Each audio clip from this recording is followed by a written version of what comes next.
My daughter stopped answering my calls after she got her promotion. Months later, she showed up crying, saying she needed $50,000. I smiled, handed her a folder, and said, "Open it in front of everyone. I'll start where it hurts and let you tell me where you're watching from. Because stories like this travel far and land heavy. Type your city, your kitchen, your bus stop, your night shift. Tell me where you hear this and whether the words bruise when they touch your chest." The night my daughter's name turned shiny on the internet, director, bold and clean, I called to scream congratulations into the speaker, to say her mother would have danced in the living room the way she used to. Arms loose, shawl flying like a small flag of joy. But my call slid into silence, the ringtone swallowed by the metal throat of some system that knows how to ignore. I tried again. 3 dots appeared, then vanished. "Busy week, Baba. Proud moment. Talk later," she'd texted 2 days before. Talk later, like a promise whispered on an escalator that never ends. Later did not arrive. I became a number labeled spam in a pocket I paid to fill with school fees, lunch money, exam prep books covered in transparent plastic so the corners wouldn't fray. If you're listening from a place where the lake smells like pine when it rains, you'll know why I kept walking there at dusk. Just to remember how we used to laugh when the wind made our cheap umbrella turn inside out. For months, my life tightened into a small circle: dawn tea, a bike ride to the shop, the old cash register that clacked like knuckles, jokes traded with customers who still call me by. On Fridays, I'd buy fresh flowers for the photo of my wife, wipe the glass with the hem of my shirt, and tell her about the weather as if it mattered to the dead. I left my daughter a voicemail every Sunday at exactly 7 p.m., the hour we used to set rice to boil, the air full of cardamom and onion sizzle. I would say, "I'll be here," and then I would be. The word "here" meant a plate warming in the oven, a lamp left on, patience as a discipline, like prayer beads. Chatter about her glittering circle blew in on gossip and screens. I saw photos of her on some rooftop, the city behind her like a bowl of stars, a champagne flute in her hand, a ring of thin people with bright teeth. In a caption she wrote, "New circle, new life." A single line that felt like a key turning in a lock from the other side. Maybe you'll say I should have barged in, forced the old closeness back into place like a door that sticks in humid weather. But force is a young person's language. My wife used to say we build her wings now, even if our feet stay on the ground. So I stayed on the ground. And I remembered the tiny apartment where we started. Her mother stumbling home in the early morning from a night shift. Me leaving for the repair shop with fingers still bearing the oil of old fans. The girl asleep on a stack of textbooks because the table doubled as her desk and our dining table. On Eid, my wife would dream aloud about a bigger place with a corner by the window where the girl could study, and I would pretend the dream was my plan all along. When our daughter scraped her knee in the park, I carried her across wet grass while my wife scolded me for running, even while she tucked the girl's hair behind one ear in that absent-minded way love has. "When she flies high," my wife whispered to me one late night when we counted coins at the table, "remind her where the sky begins." And I said I would. I said it many times. I say it now. I did try to see my daughter once after the promotion. I put my wife's blue shawl, soft and familiar as an old lullaby, into a paper bag and took the bus to my daughter's office building. All glass and sharp lines that made the sky look like a piece of paper folded into shapes. The concierge had the careful politeness of expensive places. He said, "Ms. Khan asked not to receive personal visitors." Personal visitors. The word personal sounds warm, but in his mouth it had the chill of a stainless steel counter. I told him to keep the shawl safe, to please give it to her. And the way he took it, with 2 fingers, like a delicate and inconvenient object, told me it would be folded, set aside, and forgotten in a back room that smelled like toner and dust. I stood on the sidewalk with the late light going pink, watched taxis breathe out tired people, told myself not to speak harshly to a world that does not know me, not to pick a fight with a building just because it stands like it owns the sky. "Not today," I said out loud but softly. "Not like this." Time passed the way it always does, a slow thief that gets too familiar. Then one of those crisp nights arrived when the air tastes like rain and metal, and the shop was quiet enough for memory to talk. I polished the cash register because it was something to do with my hands. I reread the old loan documents tucked into an envelope, the ones with the numbers that once scared me, a sum I signed for so she could study overseas, so she could make the kind of life that glitters. I remembered how I hid the collector's visits, how I smiled at her and said, "We're fine," and how my wife sat with me on the floor when the collectors left, our backs against the same cheap wardrobe that had a mirror showing two tired faces bent close in a shared pact. I made tea and told the photo frame, "We did fine, Jan. We did enough." And that might have been the end of the story. A father, a silence, a shawl in a forgotten back room. But stories often have a second act you can't see until it opens like a door you didn't know was there. The second act began with a gala I did not want, but could not avoid. A thick envelope arrived from my daughter's assistant, the expensive paper that whispers when your fingers slide over it. Inside were 2 VIP passes, printed in a font that tries to sound like money. A note said, "Passing these along for networking." Another said, "Please don't approach her at the office." Polite knives. I set the passes beside the photo and the house went quiet in the way a room does when it realizes it's been insulted. Still I went.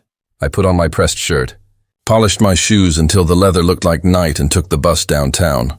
Because dignity is not the same as pride, and because sometimes a father goes where the door is closed simply to be a witness to his own effort. The hall was a cathedral of glass, the lights hanging like icicles that don't melt. A service bar stood at the side. I stood there too, a water glass in my hand, because it gave my fingers a job. She was easy to find. A slate-gray dress that made her look like a future someone had drawn with neat lines, hair swept back. A soft confidence in her shoulders that I recognized from the little girl who used to explain her math problems to me with world-weary patience. Beside her stood a man I knew from pictures, Raza, with his sharp suit and the kind of smile that shows more teeth than warmth. And his parents, shiny the way people become when they spend their lives under bright lights. She saw me before I took a step toward her, and her face went smooth like a pond in winter. She leaned to Raza and he came toward me with that smile that holds a warning you're supposed to swallow without choking. "Sir," he said, "I think family drama at work functions." "It's not a good look." He glanced at my shoes the way people do when they want to remind you of where you come from. "She's very busy," he added, as if I didn't know. My daughter turned slightly so her shoulder faced me. Without looking at me, she said, "You'll be contacted when appropriate." Appropriate. The word tasted like aluminum in my mouth. I set the blue shawl folded on the corner of a table, as if I were leaving a part of a song where someone might find it later. I said congratulations in a voice flat with effort. Raza's mother said something about boundaries and dignity, and I thought, dignity is quiet, yes, but it is not the same as pretending your blood is water. I left, the rain catching me on the steps, the night washing the glass until the building looked like it might melt into something softer. If you're still with me, tell me where you're listening from. Your sofa, your car line, your small balcony. The next part arrives on a Sunday like a confession. The doorbell rang and I opened it to find my daughter on the step, mascara like black rivers on her cheeks, breath coming quick as if she had run through more than just streets. Behind her idled a car with a shadow of a man in it, Raza, looking down at his phone like the world can be configured by text. "Baba," she said. The word like it had walked a long way to reach me. "I need $50,000. People will argue about the value of money and the value of memory. But sometimes the coin is the same and sometimes it's only a mirror. I moved aside and let her in because the house knows what it means to open itself. "Tea?" I asked. I didn't ask why she needed it, not yet. You learn over time that questions are like doors, and that some need to be opened slowly so the hinges don't scream. She talked in breathless bursts, investment round, bridge financing, a deadline Monday, reputations, optics. Just a week. We'll return it. It's normal for family and friends. She said family and friends like a category on a spreadsheet. I looked at her hands and remembered the small scar on the left from that park fall years ago. The way she had stared at the blood in disbelief, then at me, then at her mother, and then cried only when she saw our worried faces. "You will have an answer tonight," I said quietly. Not anger, something colder. Not because I wanted to punish her, but because I needed to put shape around the chaos before it overflowed and turned every sentence into a fight. In my room, under the old floorboard, there's a safe that doesn't look like much. It holds my wife's letters, the loan papers with their dangerous numbers, some receipts that smell like time, and a small USB drive. I took out a sturdy folder and placed 2 envelopes inside. In one, I slipped a cashier's check for $50,000 from a trust I set up years ago in my wife's name. A slow miracle built from stubborn savings and a little good luck. In the other, I placed documents some people won't believe a man like me could have. Share certificates that make me a small but real investor in Raza's startup through a holding company with a name that doesn't say mine out loud, and a notarized agreement signed by his co-founder, granting emergency veto power to any investor if the reputation of the company faced family-related risk above a level defined by the board. The lawyer had laughed quietly when we wrote that clause. "You never know," he'd said. I also printed an email thread forwarded to me 6 months prior by a junior accountant who recognized the initials of my holding company and who has one of those tight senses of fairness that make people brave. In it, Raza advised my daughter to distance from old ties for optics, to minimize offstage narratives, which means, in the language of the bright and thin, keep your father away. On top of the folder, I placed the blue shawl, folded flat, the weight of cloth heavier than paper in the way memory always is. I closed the safe and looked at my wife's photo and said, "We do this clean." No raising of voices. She did not answer, but I felt what she would have said. That dignity is not the absence of pain, but the refusal to swing it like a weapon. I told my daughter to call Raza and his parents. "If I help," I said, "we do it with everyone present." They arrived quickly, smelling like perfume and hurry, dressed like magazine covers, speaking in the half-finished sentences of people who believe time pays them a salary. We sat at the old dining table that has a scratch right where my daughter once carved a small star when she was 12 because she wanted to leave a mark, and I pretended not to notice. The chair where my wife used to sit remained empty, and even the air seemed to respect the space. I set the folder in the center of the table and rested my hand lightly on it. Raza tried to smile his management smile. "Uncle," he said. He chooses that word when he wants something. "There's no need for drama. We can sign simple promissory notes. I can even get a term sheet drafted by—" I lifted my hand from the folder. "Open it," I said evenly, each word placed like a cup on a saucer. "Open it in front of everyone." My daughter reached across and pulled the folder closer the way you touch a thing that might hold a small animal. She opened it and the shawl lay on top like a soft sky. Her fingers trembled, and for a second she was 5 again, lost in a store, clutching at cloth because the world was too big. She lifted the shawl, and beneath it fell the papers. Envelope first, the share certificates, the notarized agreement, the printed emails. Paper makes a sound when it meets a table. It sounds like a truth arriving. Raza went pale in stages, as if his face had to walk to the realization from far away. His father leaned forward, glasses sliding down his nose, his finger tapping the paragraph that mattered most, the veto clause. "You signed this?" he said to Raza, and Raza said something about early stage and messy documents and standard practice, which is what people say when they want to pretend that an ugly thing is just a routine kind of dirt. I spoke softly because volume is not power. "Messy is not deceit," I said. "You told her to distance from old ties for optics. That is not messy. That is a choice." I turned to my daughter. "You asked me for $50,000 tonight. 6 months ago, he asked you for something else. My absence. Silence is a strange landscape. In my house, it grew big at that table. So big you could hear the clock counting out its tiny courage. I slid the second envelope toward my daughter, but kept one finger on it like an anchor. "This covers your emergency," I said. 1 week, no interest."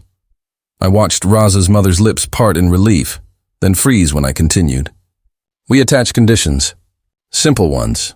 Remember, it's not power if it's just a chance to humiliate. It's power if it keeps a door open to better days. Condition 1, a signed apology addressed to me and to her mother. Read aloud in this house and delivered in writing to the mentor who opened doors for her. A short apology. Honest, not written like a press release, not for spectacle. For record. Condition 2.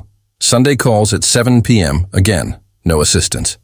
No appropriate time. No calendar holds named after lies. Condition 3. Raza steps aside from day-to-day operations for 90 days, while an independent accountant, yes, the same junior who forwarded me the emails, audits cash flow. If no wrongdoing appears, he returns. If there is wrongdoing, my veto stands and the board acts. Condition 4. At the next firm town hall, and in her official bio, my daughter says one sentence. I stand on my parents' shoulders. That's it. One sentence that puts the ladder back into the photo, a reminder that success is not a magic trick performed on a tightrope alone. Raza spluttered. Entitlement smells like cheap cologne when it sweats. You can't control my company, he said, and the words scattered like marbles under a table. My voice didn't rise. I already can, I said. I just haven't. It wasn't a threat. It was a description. People mistake quiet for weakness until they hear it cut without shouting. My daughter read the emails again and I watched her face change. Her eyes filled, then cleared, then filled again. She looked at the empty chair where her mother used to sit. I'm sorry, Baba, she whispered, and then, turning to the chair, Ami, I'm sorry for forgetting who I am when the lights were on me. Tears have a sound too, a soft tapping on the table of your chest. I lifted my finger from the envelope and it was like lifting a gate. Raza's parents called it blackmail because people like to name anything that feels like corrective medicine a poison.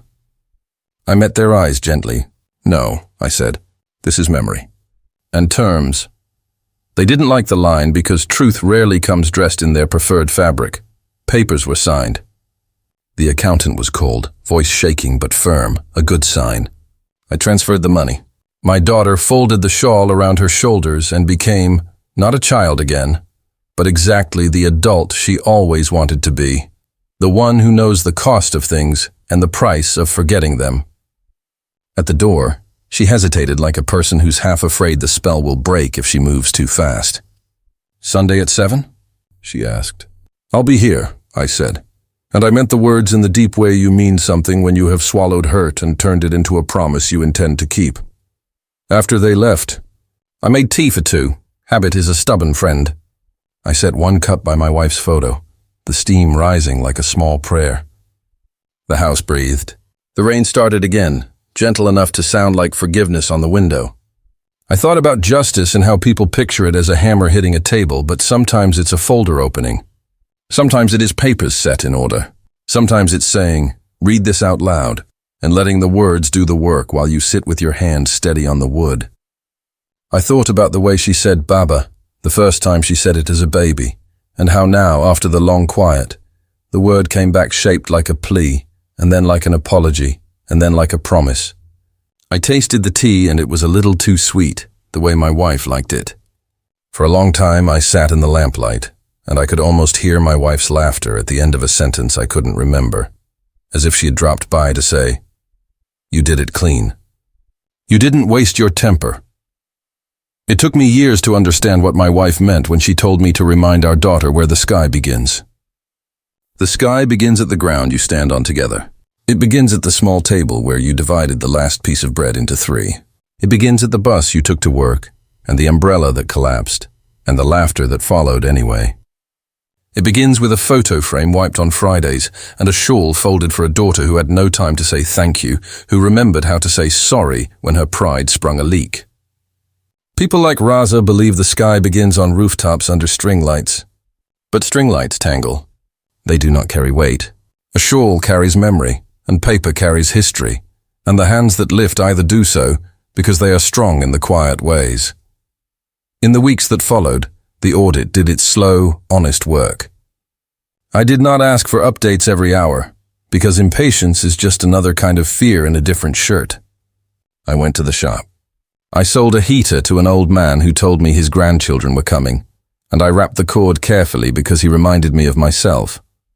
I bought flowers and argued with the grocer about the price even though I knew he would win because arguing is part of how we say, "See you next week."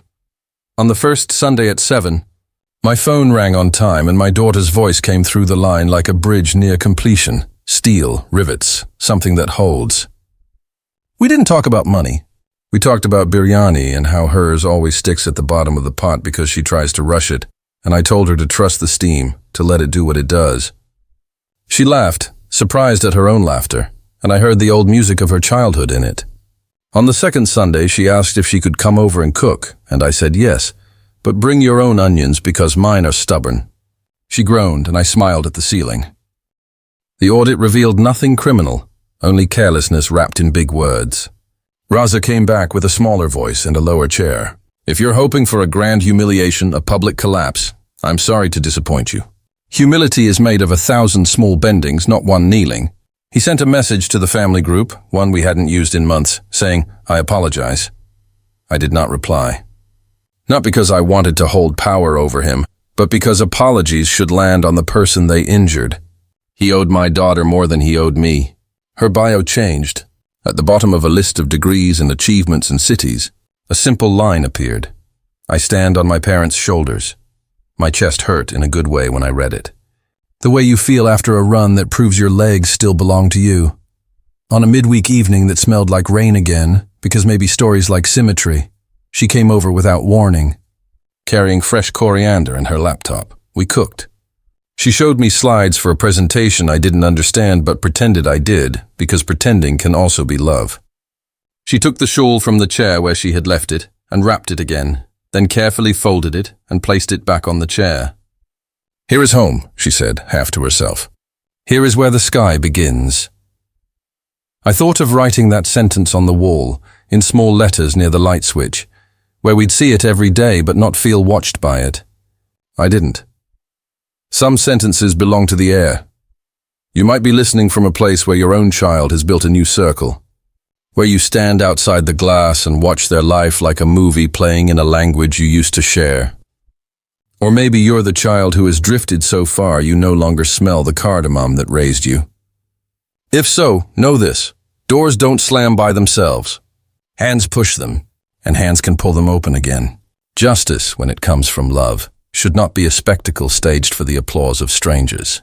It should feel like paper on wood, like a folder opening, like a shawl lifted from its place, like a voice saying, open it in front of everyone, not as a threat but as an invitation to truth.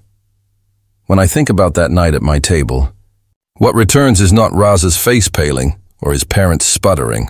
What returns is the sound of my daughter reading the apology, the small breath she took before saying Ami, the way the syllables turned the room into a place where the absence of a person became a presence that could bless and not only haunt. My wife would have forgiven quicker than I did. She always did. She believed in the fast stitch because she hated to see fabric tear. I believe in the steady stitch, the one that holds when the thread is tested. Between us, we built a cloth strong enough to hold a grown woman, and the heavy shine of her career, and the weight of her mistakes. That is what family is. Fabric that does not pretend it was never cut, only proves that it can be mended so the seam becomes a story, not a scar. Their world loves a certain kind of sentence, the kind that says, moving on, as if moving were the same as healing.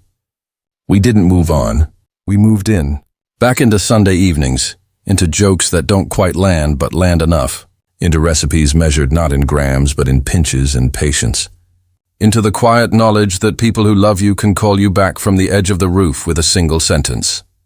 Come down. Dinner's ready. The lake still smells like pine when it rains, and sometimes we take a slow walk there, and she tells me about a colleague who eats lunch alone, and how she started saving an extra paratha because sometimes generosity is not a policy but a habit you learn at a table that seats 3 and now seats 2 and sometimes feels like it could seat the entire world. There is a folder on my shelf now, empty, sturdy, a reminder. Not because I plan to use it as a weapon again, but because it reminds me that order has its uses, that paper can make a room honest. Next to it sits the shawl, folded the way my wife folded everything. Corners meeting in a soft conversation. And there is the chair, the one my wife used. We don't keep it empty from superstition. We keep it empty from respect. And because sometimes my daughter sits there without knowing she has chosen the exact place she needs to be. This is how stories end in real houses. Not with fireworks, but with chairs that know their work, with cups that steam for the dead and the living. with the sound of phones ringing at the right hour because someone remembered what the hour means. If you have listened this far, tell me where you're watching from so I can imagine you there and send the smell of cardamom to your kitchen. And if you have someone to call them. Don't wait for a gala. Don't wait for a folder. Don't wait for money to teach the lesson love should have taught earlier. My daughter and I are learning still. On Sundays we talk. Sometimes we don't. We share silence like we once shared bread. And in that quiet meal I hear my wife laughing. And I think, they taught my daughter new words for success. But she remembered the oldest one, home. If this story touched you, do me a favor. Like it, share it with someone who needs to hear it. Drop a comment telling me where you're watching from and what part hit you the hardest. And don't forget to subscribe for more stories like this.